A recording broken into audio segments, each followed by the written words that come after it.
So dear students, our today's topic is genetic code, which is very interesting as well as very important topic. Now first of all, what is genetic code? Basically, genetic code is the how the sequence of nitrogen bases in DNA is coded in the form of amino acids of a polypeptide. कि जो DNA में nitrogen bases का sequence है वो कैसे proteins के amino acid को code करता है, वो बेसिकली जेनेटिक कोड है. Now each amino acid is defined by 3 nucleotide sequence, which is basically called as triplet codon. कि जो एक अमाइनो एसिड है वो डीएनए के 3 न्यूक्लियोटाइड सीक्वेंस से कोड होता है. तो इसलिए जेनेटिक कोड को हम कॉमनली ट्रिपलेट कोडोन बोलते हैं. और जेनेटिक कोड क्या है? The relationship between nucleotide codon and it's corresponding amino acid is called genetic code. कि जो न्यूक्लियोटाइड सीक्वेंस का डीएनए में है उसका अमाइनो एसिड जो पॉलीपेप्टाइड में पड़े हैं उनसे क्या रिलेशनशिप है. बेसिकली जो अमाइनो एसिड है they are coded by triplet codons of DNA. So जैसे जैसे नाइट्रोजन बेसिस का सीक्वेंस होगा वैसे वैसे अमाइनो एसिड्स कोड होंगे और वैसी ही प्रोटीन बॉडी में बनेगी. So this nucleotide sequence is read as triplets, जिन्हें हम कोडोन्स कहते हैं. Now this a very important phenomena that was discovered by George Gamow. उसने बताया कि जो 3 letter code है that must be employed to encode 20 standard amino acids used by living cells to build proteins. हमारी body में जितनी proteins हैं वो 20 अमाइनो एसिड से बनी हुई हैं. और ये जो 20 अमाइनो एसिड्स हैं ये कोड होते हैं बाय ट्रिपलेट कोडोन्स, या ऐसे कहते हैं 3 sequence of nitrogen bases. 3 sequence का नाइट्रोजन बेसिस एक बनता है जिसको हम कोडोन बोल देते हैं, ट्रिपलेट कोडोन बोल देते हैं. वो एक अमाइनो एसिड को कोड करती है. मैक्सिमम हमारी बॉडी में अमाइनो एसिड्स 20 हैं जो डिफरेंट टाइप के प्रोटीन्स बनाते हैं. तो इन्होंने बताया कि वो जो अमाइनो एसिड्स हैं उनका जो सीक्वेंस है that is determined by the sequence of nitrogen bases in the DNA. Now very important concept in genetics, that is flow of genetic information.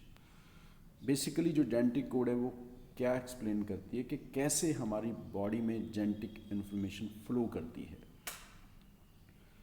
Basically जो genetic information है वो हमारी सेल्स में store है डीएनए की form में. तो DNA को we commonly called as genetic material, कि जितनी भी जेनेटिक इन्फॉर्मेशन है वो स्टोर है in form of DNA. But DNA जो एक्सप्रेस करता है, जो वो इन्फॉर्मेशन है उसको एक्सप्रेस करता है इन फॉर्म ऑफ प्रोटीन्स. और ये प्रोटीन्स को कैसे बनाता है? सो जो इन्फॉर्मेशन डीएनए में पड़ी है इसलिए डीएनए को हम कॉमनली ब्लू प्रिंट बोलते हैं, ओरिजिनल प्रिंट बोलते हैं, कि जो एक्चुअल इन्फॉर्मेशन पड़ी है वो डीएनए में एग्जिस्ट करती है. बट डीएनए एक्सप्रेस करता है इन फॉर्म ऑफ प्रोटीन्स. वो कैसे करते हैं कि डीएनए सबसे पहले ट्रांसक्रिप्शन के जरिए आरएनए बनाता है. इसको हम प्रोसेस को ट्रांसक्रिप्शन बोलते हैं कि जब डीएनए से आरएनए बनता है that is called transcription. So mRNA बनता है जिसको नॉर्मली हम मैसेंजर आरएनए बोलते हैं. सो मीन्स जो डीएनए में इंफॉर्मेशन पड़ी है उसका मैसेज आता है आरएनए में. जैसा डीएनए होगा वैसा ही एमआरएनए बनेगा. तो जैसा ओरिजिनल प्रिंट है वैसी ही उसकी पिक आएगी, जब पिक्चर आएगी. समझने के लिए कि जैसे कोई पर्सनैलिटी है उसकी जैसा भी फीचर्स होंगे वैसा ही उसका जो हम कैमरे से उसके पिक खींचे तो वैसी ही इन्फॉर्मेशन चिप में आ जाएगी। तो mRNA में वो इन्फॉर्मेशन है जो DNA में पड़ी है। अब वो mRNA से जो information that goes to the proteins through mechanism the through process which is called translation. अब जो एक्सप्रेशन होता है वो प्रोटीन्स की फॉर्म में होता है। हमारे बॉडी में जितने फंक्शंस हो रहे हैं, जो हमारी बॉडी के जितने फीचर्स हैं वो प्रोटीन्स की फॉर्म में है। प्रोटीन्स की फॉर्म में डीएनए एक्सप्रेस करता है। सो जो डीएनए में इंफॉर्मेशन पड़ी है वो ultimately that comes to the proteins for expression. So information store है डीएनए में, डीएनए से मैसेज आता है आरएनए में, और आरएनए से मैसेज आता है प्रोटीन्स में। उस टाइप की प्रोटीन्स बन जाती हैं। इसको हम बोलते हैं फ्लो ऑफ जेनेटिक इंफॉर्मेशन।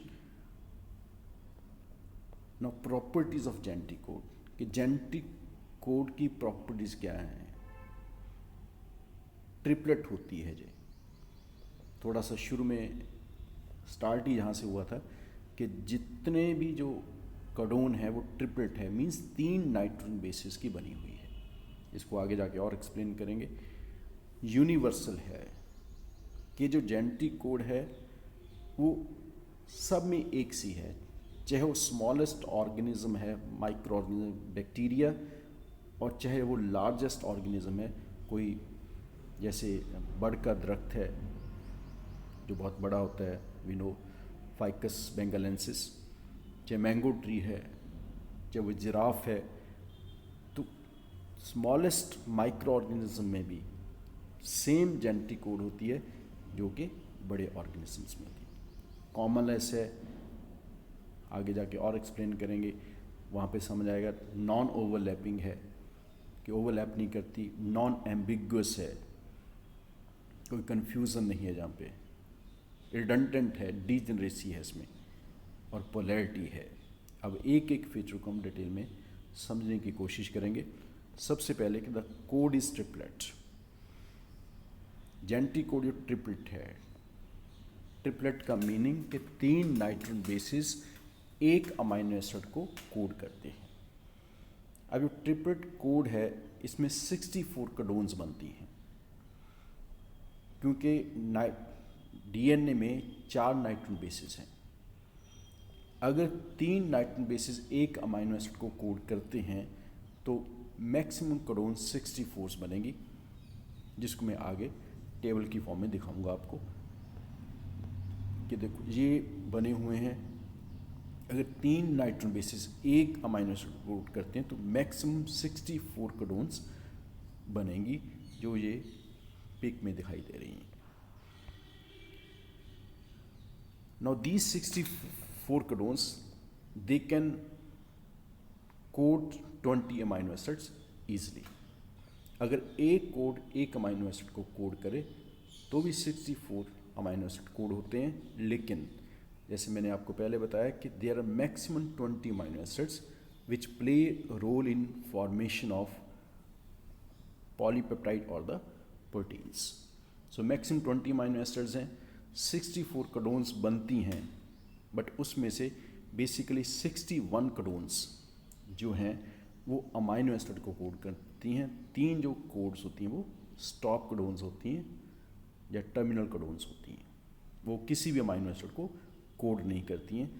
लेकिन यहाँ समझने वाली जो बात ये है कि 3 नाइट्रोजन बेसिस की एक कोडोन होती है, इसलिए हम इसको ट्रिपलेट कोडोन बोलते हैं। जो जैसे यहाँ पे है कि यू 3 यूरेसिल वो फिनाइल एलानिन को कोड करते हैं, या यू 3 नाइट्रोजन बेस ये एक अमाइनो एसिड सेरीन को कोड करते हैं। इस तरह ये डिफरेंट एग्जांपल्स हैं कि 3 नाइट्रोजन बेसिस इकट्ठे होकर एक अमाइनो एसिड को कोड कर सकते हैं। सो जेनेटिक कोड ये ट्रिपलेट है। देन जैसे पहले बताया कि genetic code is universal, almost universal with very few exceptions, कि same codones are assigned to same amino acids and same start codones and same stop signals। कि अगर फॉर एग्जांपल यहाँ समझने की बात है कि ट्रिपल यू फिनाइल एलानिन को कोड करती है बैक्टीरियम ई कोलाई में, तो ट्रिपल यू ही फिनाइल एलानिन को कोड करेगी। मैंगो ट्री में, ह्यूमन में, जिराफ में और एनी अदर ऑर्गेनिज्म, सब में एक ही अमाइनो एसिड को ये कोड करती हैं, तो इसको हम बोलते हैं यूनिवर्सल। फिर ये 3 स्टॉप कोडोन्स हैं, यूएए, यूएजी एंड यूजीए, ये सब में स्टॉप कोडोन्स हैं। एयूजी ये स्टार्ट कोडोन है, सब ऑर्गेनिज्म में एयूजी ही स्टार्ट कोडोन है, तो इसलिए हम इसको बोलते हैं कि जो जेनेटिक कोड है वो यूनिवर्सल है, वो चेंज नहीं होती है, ठीक है। But some exceptions are there, as we know कि biology is science of exceptions, so exception is always there. Then code is commaless. Commaless means कि there is no punctuation, no demarcation line between the codons. जैसे हम इसको read करें किसी sequence को, जैसे नीचे दिया है U U U, C U C, G U A, U C C, A C C, ये एक सीक्वेंस यहाँ पे दिया हुआ है। अगर बाय चांस यहाँ से सी किसी का डिलीट हो जाए तो ये कंटिन्यूस रहेगी कोडोन। क्या पढ़ा जाएगा फिर? You U U, U C जी, जो जी थर्ड नंबर पे, थर्ड कोडोन में है, ट्रिपलेट कोडोन में, वो सेकंड में आ जाएगी। मींस कोई यहाँ पे डिमार्केशन नहीं है, कोई कॉमा नहीं है। अगर एक डिलीट होगी तो अगले वाली आगे आ जाएगी, अगर ऐड होगी तो वो वहाँ पे जहाँ पे ऐड ही है वो 3 को ही हम इकट्ठे रीड कर सकते हैं। Then the code is non overlapping. जैसे कॉमा लेस है वैसे ही जो ये जेनेटिक कोड है वो नॉन ओवरलैपिंग है। नॉन ओवरलैपिंग का मतलब समझने के लिए कि मान लो हमारे पास 6 बेसिस हैं, तो 6 बेसिस क्या है कि 2 अमाइनो एसिड को कोड करें, क्योंकि हमने पढ़ा है पहले कि जो 3 नाइट्रोजन बेसिस हैं वो एक अमाइनो एसिड को कोड करते हैं, तो 6 बेसिस 2 अमाइनो एसिड को कोड करेंगे, क्योंकि एक nitrogen base at a time एक बार ही रीड किया जा सकता है। अगर ये ओवरलैपिंग होती जेनेटिक कोड, तो जो 6 न्यूक्लियोटाइड्स हैं या 6 नाइट्रोजन बेसिस हैं वो 4 अमाइनो एसिड को कोड करते हैं। तो एग्जांपल समझ सकते हैं, यहाँ पे ये 6 नाइट्रोजन बेसिस का सीक्वेंस दिया है, CAT GAT। अब क्योंकि ये नॉन ओवरलैपिंग है तो ये 2 अमाइनो एसिड को कोड करेगी। CAT एक अमाइनो एसिड को कोड करेगा और GAT सेकंड को कोड करेगा। अगर ये ओवरलैपिंग होती तो यही जेनेटिक कोड 2 की जगह 4 अमाइनो एसिड को कोड करती। फॉर एग्जांपल CAT 1 कोडोन बनती, फिर